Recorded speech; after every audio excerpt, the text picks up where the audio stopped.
ஏர் கண்டிஷனர்ஸை பொறுத்த அளவுக்குங்க நம்ம வந்து ப்ராப்பரான மெயின்டெனன்ஸை பொறுத்த அளவுக்கு எந்த ஒரு ப்ராடக்டா இருந்தாலும் ஒரு 6 months ஒன்ஸ் வந்து ப்ராப்பர் சர்வீஸ் பண்ணணும். ஓகே. இதே கமர்ஷியல்ஸ் பில்டிங் அப்படின்னா 3 months ஒன்ஸ் வந்து கம்பல்சரி கமர்ஷியல் ஏசிக்கு 3 months கம்பல்சரி 3 months ஒன்ஸ் வந்து சர்வீஸ் பண்ண வேண்டியது. ஓகே. இயர்லி ஒன்ஸ் வந்து பம்ப் வச்சு வாட்டர் வாஷ் பண்ணி வாங்கணும். ஓகே.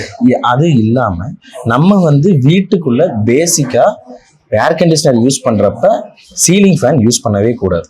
என்னங்க சொல்றீங்க? கண்டிப்பா யூஸ் பண்ணக்கூடாது. ஏசி போட்டு சீலிங் ஃபேனை போட்டாதானே சல்லுன்னு வீடு காத்து வந்து கீழே பளிர்னு மூஞ்சில. அதுதாங்க பெரிய மைனஸே.